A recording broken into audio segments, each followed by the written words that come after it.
It's easy to look around and notice everything wrong in your city. In this podcast by Every Neighborhood Partnership, join Grace and Andrew as they invite friends, activists, pastors, leaders, and city workers to discover what's good in the neighborhood. Join us for insightful conversations that will encourage you to see your city and its people in a new way.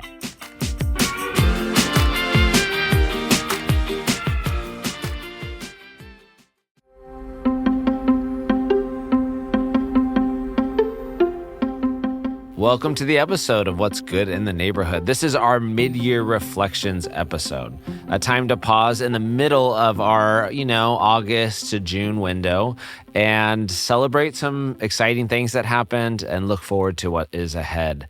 There's some juicy tidbits and exciting news here. So you're going to want to stay with us and hear what has happened kind of both for us personally and then also with the organization. So look behind the hood and join us on this episode.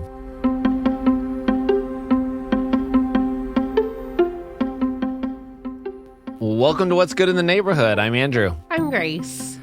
Welcome to a new year, Grace. It's 2026. There we go. So exciting. We are recording this beforehand, so we do see some Christmas trees back here. Into the future. Yes. I'm confused. In a time warp. It's happening sometime. But we did want to pause. So we're calling this our mid-year reflections. And if you're also like, that doesn't make sense. It's the new year. It's the new year. Are they mid-year? EMP changed this last year. We changed our budget cycle to more align with our school calendar, right? Yes. So we've always done a calendar year budget. And then it's also been very hard to do that as an organization when you actually operate based on the school year. Yeah. Right.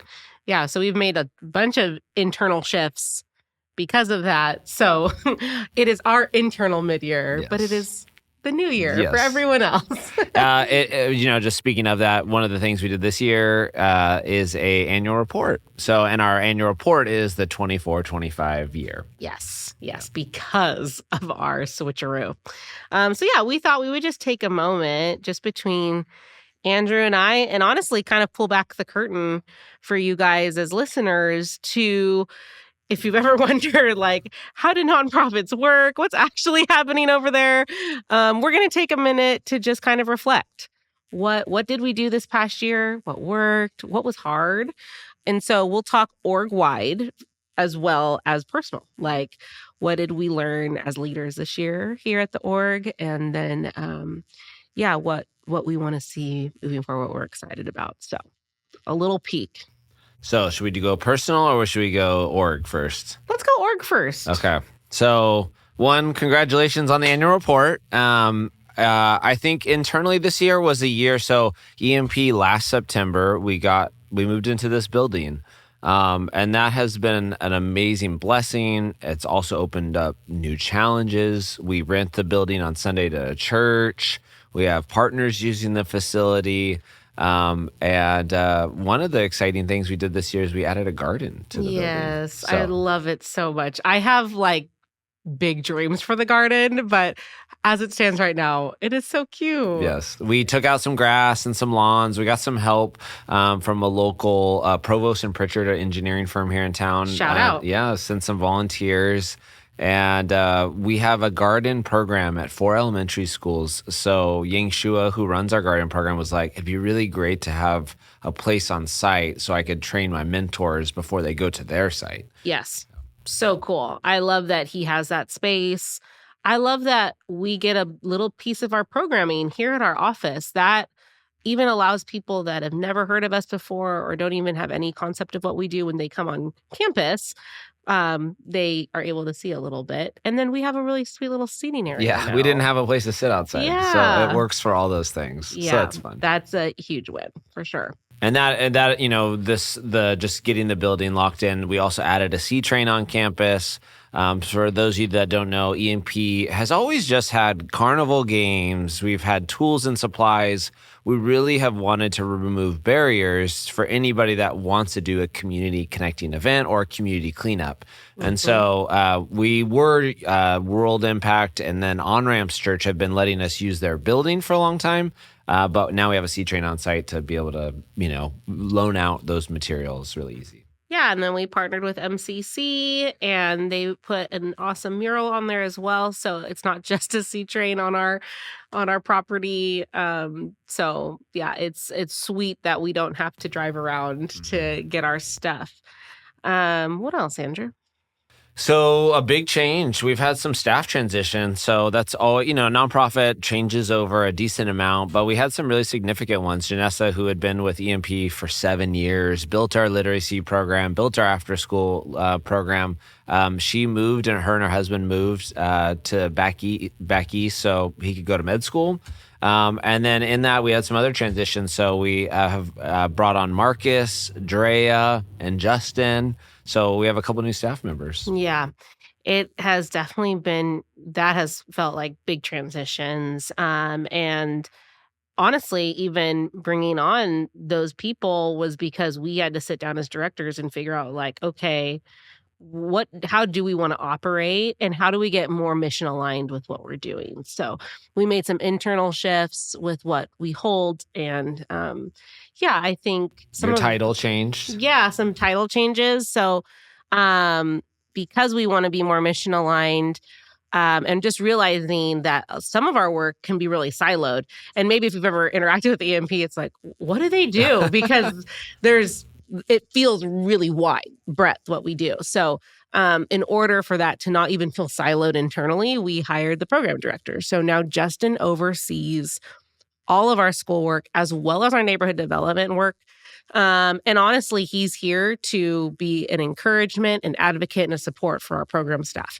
And then in my shift, I'm able to oversee the same things I was doing before, so development and communications, but as well as we had a good conversation as directors of like, we started as an organization that wanted to connect the church to the neighborhood and activate service and volunteers, and had a multiple conversations around like nobody's really actually holding that piece.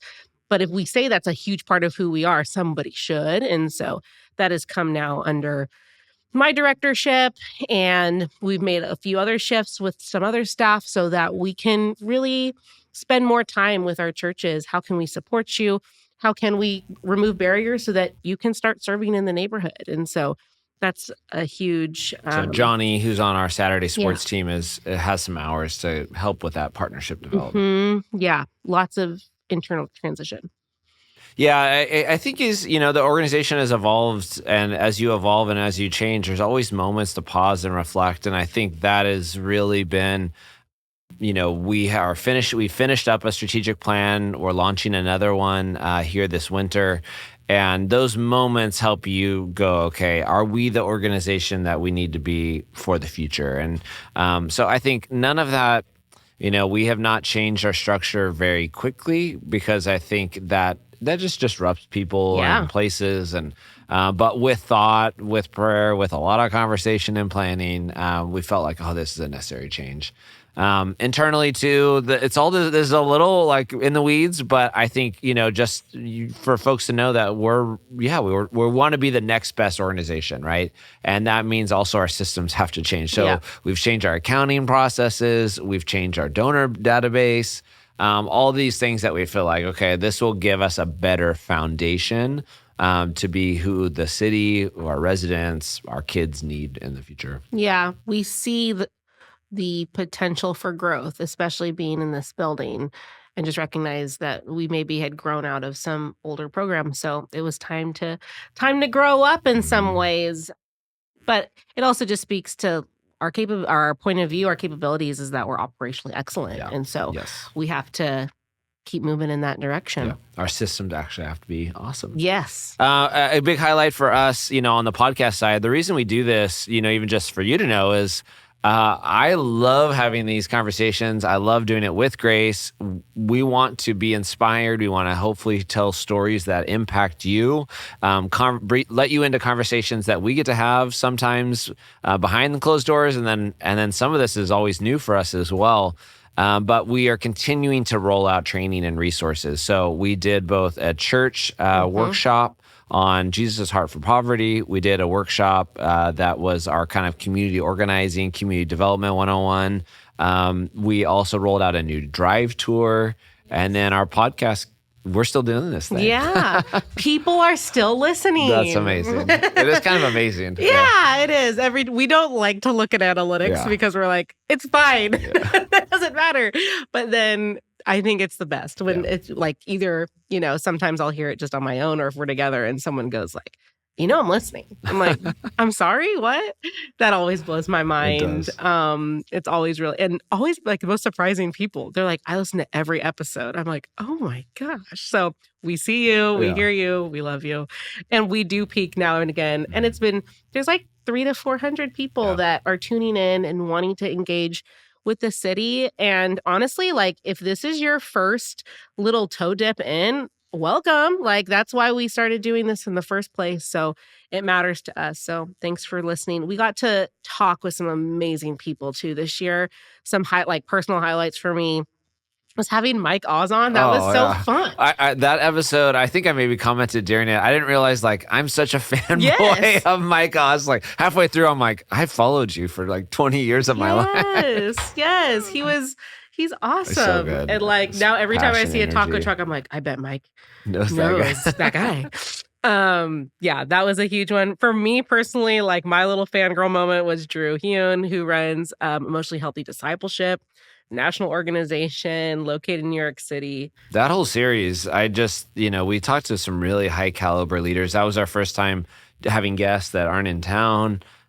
And so, I would just finish some of these conversations and been like, he's speaking to me right now today. Totally. And so much wisdom and nuggets in that episode too.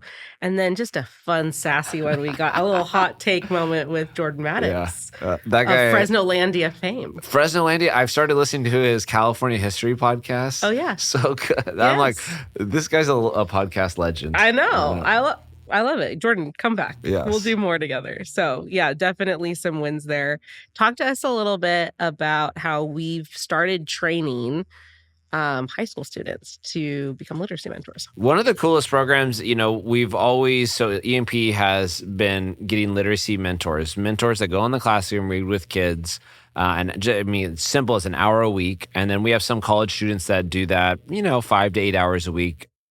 And EMP gets paid for that work.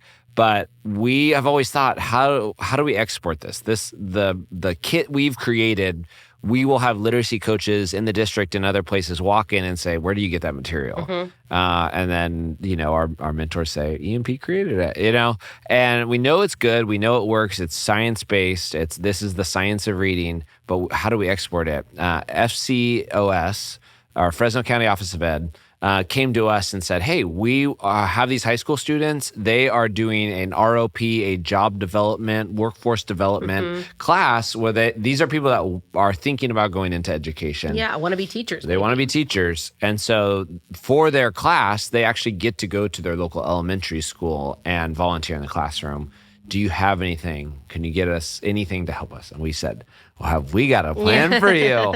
And so this year we have trained 125 high school students across 16 different high schools in the Valley. So it's not even Fresno, to go and to read with kids. And so it's a new initiative with us. So excited. And I think it's opening our eyes. One, we need to trademark and patent and package our material. So that's on the docket. And then also, this is a way EMP can grow and support more districts, more kids, getting the tools they need. Yep. And one of the phrases that we use around here is we exist because we develop the next generation of leaders. Fresno depends on it. That lives right into that is high school students that already care and want to be teachers. And now we get to equip them. Amazing. That fits right in with what we're doing. So we do that in a variety of ways, but this was a really fun way that we got to do that this year. We had Jeff Jones recently on the podcast of Working Genius fame, but we'll talk more about that on that I think episode. That episode will come out after this one. Oh, goodness. Okay. Well, Jeff, you'll listen to him. Yes, it is very good. Yeah, but we got to go through that training. And so if you're wondering, what is Working Genius? A good episode to listen to. Yeah. So, there was a lot to reflect on. And also, those are some really cool wins.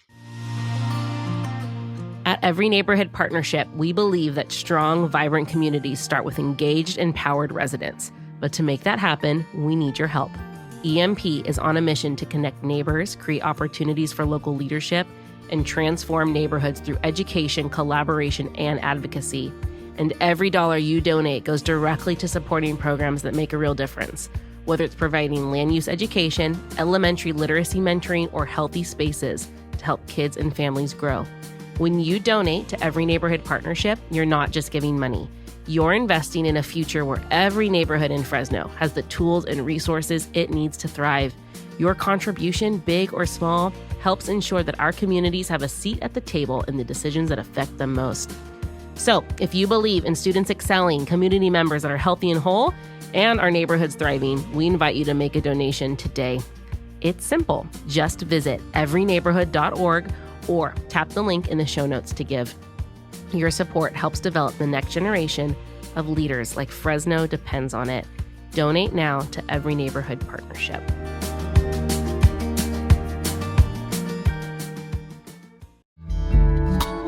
Ever wondered what makes your neighborhood unique? Or the history of your city that shapes the places you love? Well, now you can explore the city like never before, right from your own car, using the Voice Map app. Introducing Every Neighborhood Partnership's Drive Tour, a self-guided audio tour that brings your community's history, landmarks, and stories to life. As you drive through local streets, EMP's Drive Tour will guide you with fascinating insights from people, places, and events that have shaped your neighborhood. Whether you're discovering hidden gems, learning about community activism, or simply enjoying a fresh perspective on familiar places, this tour is a great way to connect to your community in a whole new way. So what are you waiting for? Tap into Every Neighborhood Partnership Drive Tour today on VoiceMap and get to know your community like never before. Download the VoiceMap app, search for Every Neighborhood Partnership Tour, and start exploring today.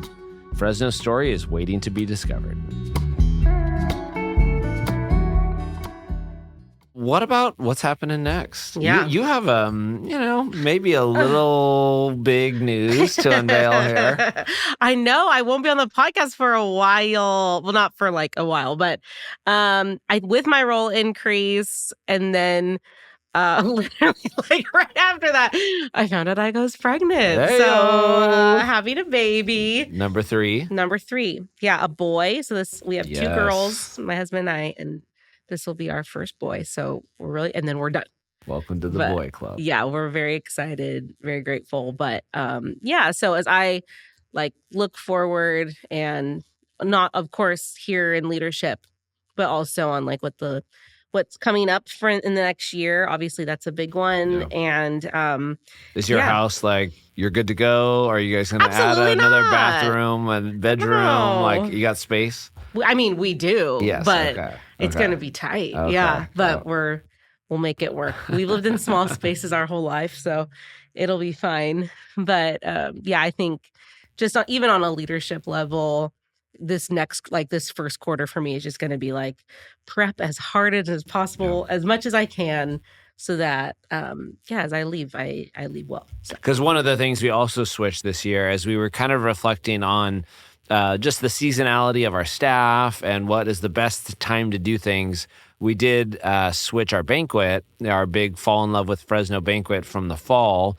It'll be coming up this spring. Yep. So April 16th. We're going to be at the Grand Historic Building downtown, across from Warner's, down on that bottom floor area. We're really excited. Our theme this year is Illuminate. We're just talking about how, as we give and as people choose to give financially, you light up the city. And people's stories, the residents that we work with, the students that we work with, they light up the city too. And so we all get to do that together. And so, that will be April 16th. So you'll try and dial in as many details and then say, here you go, Andrew. Pass the baton. That's right. Yeah, no, that's fun though.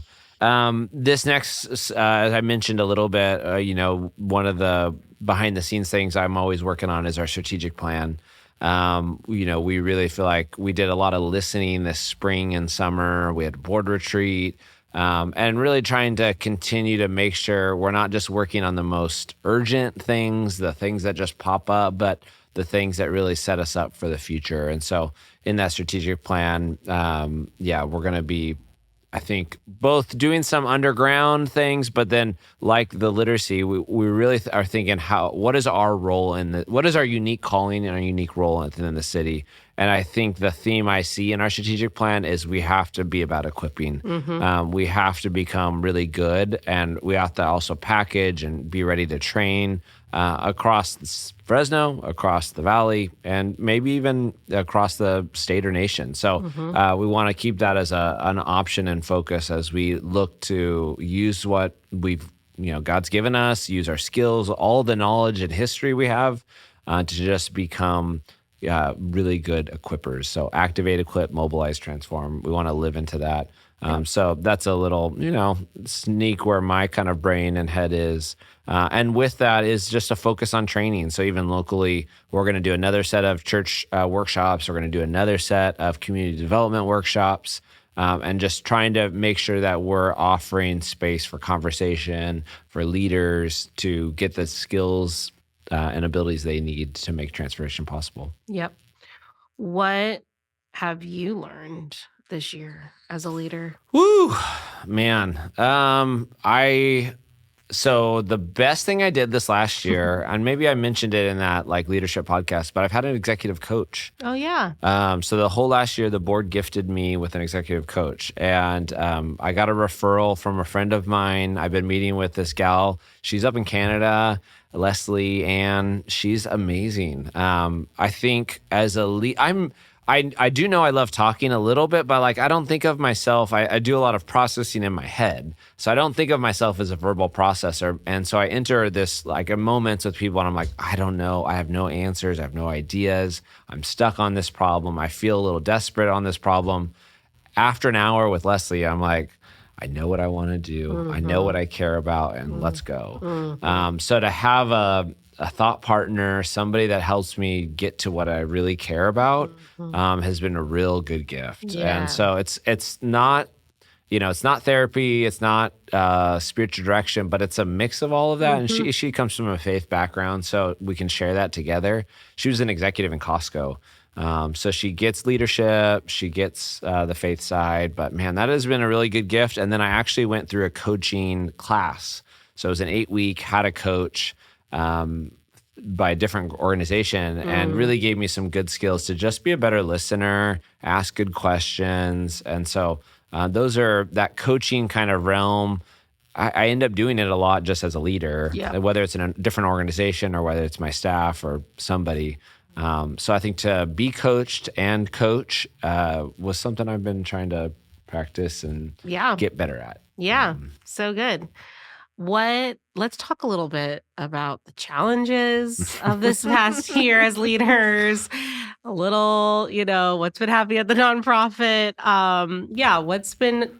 I think it's not just I don't want to say the negative, this is negative, because it's not. It really has been what has challenged us I think of it as almost like refinement. Yeah. What's been refining EMP? How real can I get here? Honestly, the hardest challenge is people.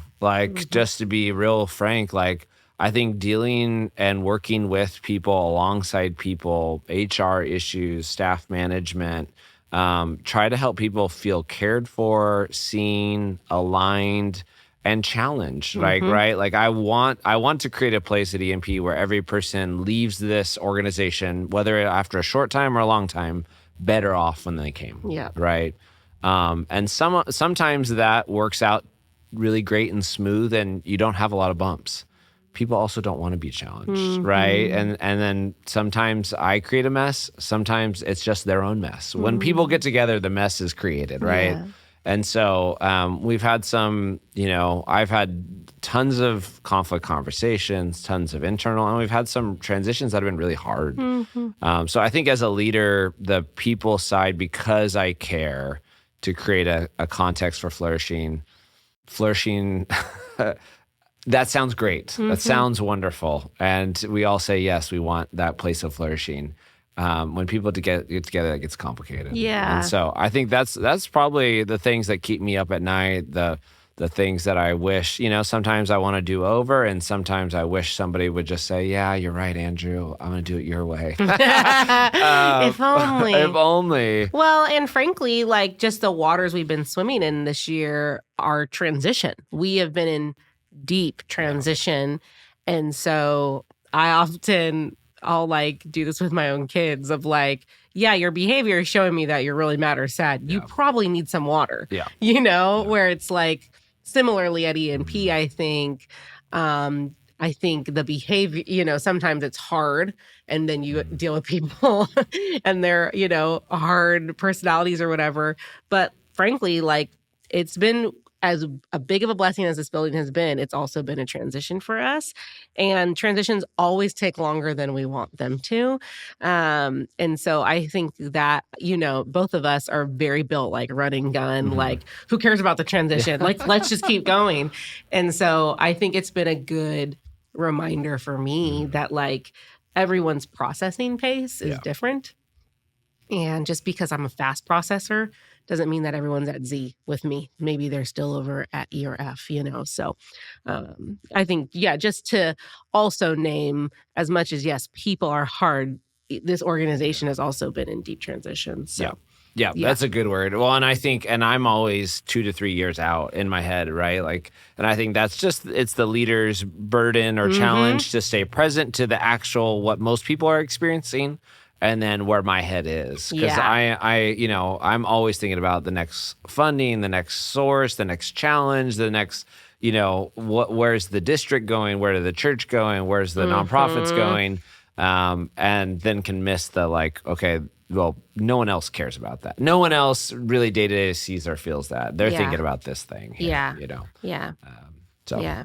I thought it'd be cool for you to chat. I think maybe I've mentioned this on another episode. Maybe you did it with Darren a little bit, but I thought it was like worth naming here of like something that we've learned is you went through that training around like integrity and you can speak better to it, but how we want all of these changes, solutions, transformation for our kids, our families, our neighborhoods, but we are often the reason. The people that want to do good are often like the holdup.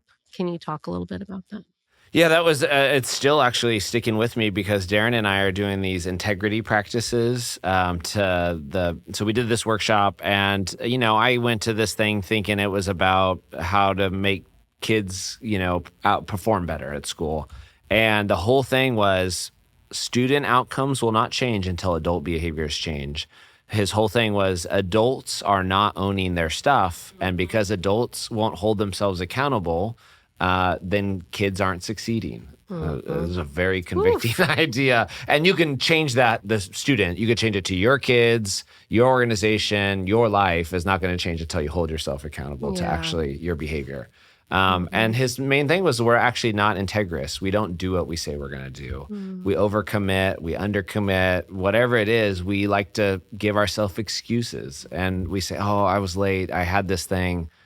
You could also just say you didn't do it. You didn't show up. You didn't show up for the person you said you're going to show up. And you can say sorry, or you can own it, or you can do better next time. So the whole thing is about being a person of integrity. And that like idea and frame, I think, again, goes back. The larger umbrella it sits for me is any leader has to be about their own transformation.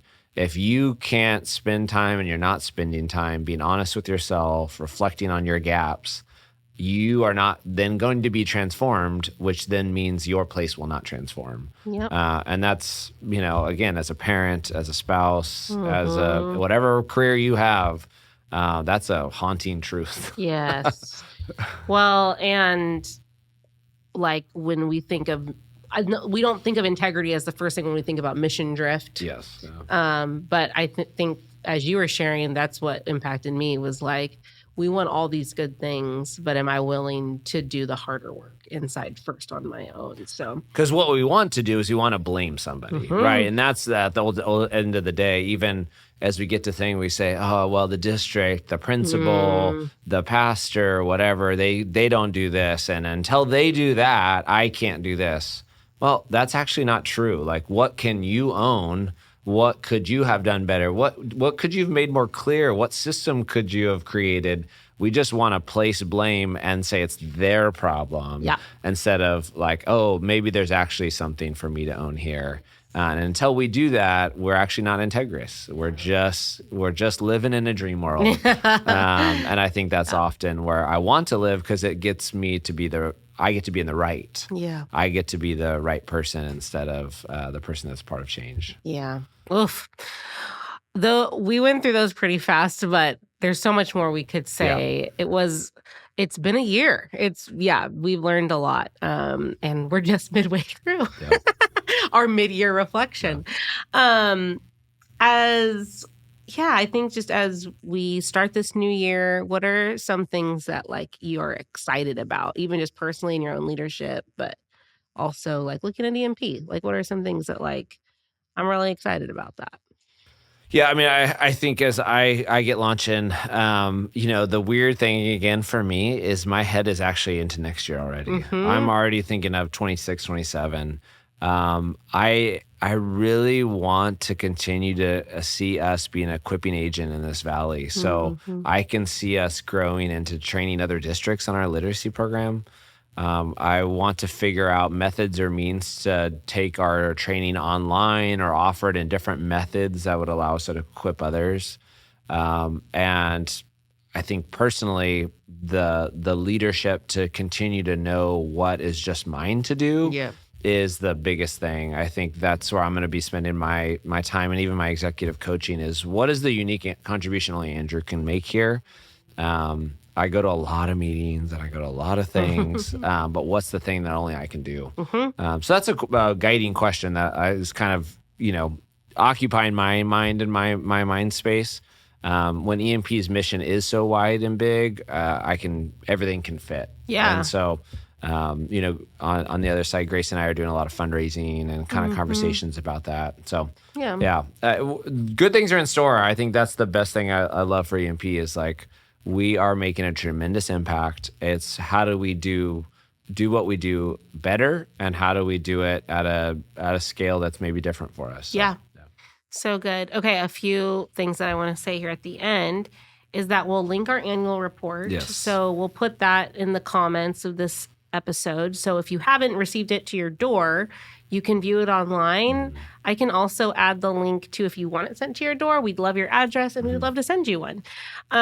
So yes, if you haven't seen your annual report, we want to get it in your hands. And then secondly, if you are listening to this episode and you're a business owner or you are a high-level leader at an organization, we're doing something called an Executive Impact Lunch. We're going to be doing it with our friends, Center for Community Transformation over at FPU. And we honestly just want to get people in the room who own businesses, who have the capability and to make major change. And we want to hear from you. We want to, first off, make eye contact, see you face to face, but also like we know that you have a heart, especially if you're listening to this podcast and you've gotten to the end. We want you to be there. So we'll also link that and we'll put our emails there too. So if you want to ask us more questions about it, we'd love to answer that. That will be Friday, February 6th, downtown at First Presbyterian Church. We really want you to join us. And thanks for going behind the curtain with us for a little bit. Enjoy. We're excited about the year with you. And again, if you're listening, you're probably on our newsletter, but follow us on our social medias, join our newsletter. And we're excited about the year ahead. Yes. Thanks for tuning in. If you want to find out more about EMP, you can visit us at everyneighborhood.org. or follow us at EMP Fresno. Every Neighborhood Partnership and this podcast exists to activate, equip, mobilize, and transform here in Fresno and beyond. If you liked what you've heard, please share and review what's good in the neighborhood wherever you listen. We'll see you next time.